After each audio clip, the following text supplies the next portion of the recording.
नारायणं नमस्कृत्य नरं चैव नरोत्तमं देवीं सरस्वतीं व्यासं ततो जयम उदीरयेत्। नमस्कार, चलिए शुरू करते हैं आज की कथा। अधीर होकर विलाप कर रही माता को समझाते हुए राम ने कहा कि आप मुझे वन जाने से न रोकिए। पिता की आज्ञा को टालने की मुझ में शक्ति नहीं है। ये हमारे कुल की सनातन रीति है कि पुत्र पिता की आज्ञा को शिरोधार्य करके उसका पालन करते हैं। देखिए, महाराज सगर के 60,000 पुत्रों ने पिता की आज्ञा पालन करते हुए कपिल देव के क्रोध से जल जाना स्वीकार किया। फिर राम ने लक्ष्मण से कहा, भैया लक्ष्मण, मैं जानता हूँ कि तुम मुझ पर अपार स्नेह और भक्ति रखते हो, लेकिन तुम इस समय जो कुछ कह रहे हो उसका समर्थन मैं बिल्कुल नहीं कर सकता। भैया, धर्म ही इस जीवन का सार है और वो धर्म सत्य में स्थित है। पिता, माता और गुरु की आज्ञा मानना ही सनातन धर्म है। फिर कौशल्या ने कहा, बेटा, तुमने आज तक कोई कष्ट नहीं सहा, वन के कष्ट कैसे सहोगे? तुम वन जाओगे तो मैं भी बछड़े के पीछे गऊ की तरह तुम्हारे पीछे चलूंगी। माता के वचन सुनकर राम ने कहा, माँ, माता कैकेयी ने छल करके महाराज को दुख के सागर में ढकेल दिया है। मैं भी वन चला जाऊंगा। आप भी इस समय अगर उन्हें छोड़ देंगी तो उनकी क्या गति होगी? धर्मशास्त्र में लिखा है कि स्त्री का एकमात्र देवता उसका पति है, उसका त्याग कभी नहीं करना चाहिए। तब कौशल्या ने कहा, बेटा, तुम धर्मात्मा हो, अब मैं तुम्हें नहीं रोकूंगी। मैं ईश्वर से प्रार्थना करती रहूंगी कि तुम सकुशल वन से लौट आओ। जिस धर्म का तुम पालन कर रहे हो वही धर्म वन में सदा तुम्हारी रक्षा करे। सब देवता और पितर तुम्हारा कल्याण करें। तुम्हारा सर्वत्र सर्वथा कल्याण हो। कौशल्या से विदा होकर राम सीता से विदा लेने के लिए पैदल ही अपने भवन की ओर चल दिए। राम को उदास देखकर सीता का हृदय कांप उठा। दुखित और चिंतातुर होकर सीता ने कहा, आर्यपुत्र, पुष्य नक्षत्र तो लग गया, शुभ मुहूर्त भी बीता जा रहा है, पर आपका राज्याभिषेक अभी तक नहीं हुआ। आपके मुख पर आनंद की झलक भी नहीं है। तब धीर गंभीर रामचंद्र ने कहा, वैदेही, अब मेरा नहीं भरत का राज्याभिषेक होगा।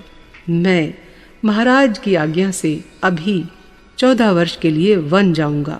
केवल तुमसे विदा लेने आया हूँ। देखो, अब भरत राजा होंगे। तुम उनका मन और मान रखकर चलना। भरत के आगे कभी मेरी बड़ाई नहीं करना, क्योंकि राजा लोग अपने आगे दूसरे की प्रशंसा नहीं सुन सकते।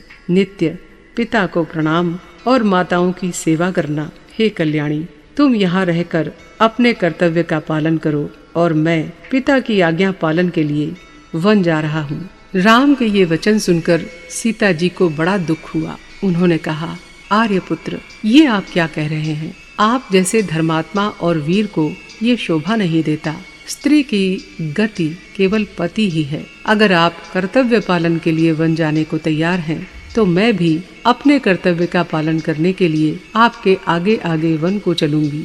माता पिता ने मुझे यही सीख दी है कि हर परिस्थिति में मैं सदा छाया की तरह आपके साथ रहूं। अगर आप मुझे साथ नहीं ले चलेंगे तो मैं यहाँ प्राण त्याग कर दूंगी। इतना कहकर सीता जी रोने लगीं। सीता को राम ने बार बार रोकना चाहा, पर सीता जी अपने निश्चय पर अटल बनी रहीं। तब राम ने कहा, देवी, तुम नहीं मानती हो तो मेरे साथ चलो। अब तुम आभूषण, वस्त्र और धन, रत्न इत्यादि ब्राह्मणों, सखी सहेलियों, सेवकों और याचकों में बांट दो, क्योंकि अब हमें इनकी आवश्यकता नहीं है। राम की आज्ञा पाकर सीता खिल उठी और चलने की तैयारी में लग गईं। राम और सीता के संवाद सुनने के बाद लक्ष्मण ने राम के चरण पकड़कर सीता जी की ओर देखकर कहा, भैया, आपने और जानकी ने अगर वन जाने का निश्चय कर लिया है तो मैं भी आपके साथ ही चलूंगा। आर्यपुत्र, मैं आपके बिना न तो स्वर्ग की कामना करता हूँ और न ही संसार का ऐश्वर्य चाहता हूँ। ये बातें सुनकर राम ने कहा, लक्ष्मण, तुम अगर मेरे साथ चलोगे तो माता कौशल्या और सुमित्रा की देख रेख कौन करेगा? तब लक्ष्मण ने हाथ जोड़कर कहा, स्वामी, आपके तेज और भय से भरत मेरी माता सुमित्रा और कौशल्या का अप्रिय कभी नहीं करेंगे। इतना कहकर लक्ष्मण ने राम के चरण पकड़ लिए। तब राम ने कहा, भैया लक्ष्मण, तुम नहीं मानते हो तो तुम भी मेरे साथ चलो।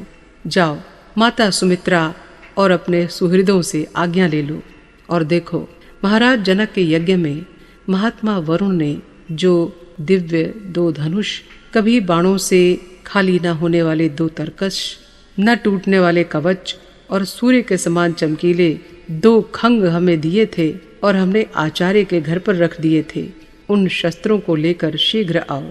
लक्ष्मण जी प्रसन्न होकर उसी समय सारे शस्त्र आचार्य के घर से ले आए।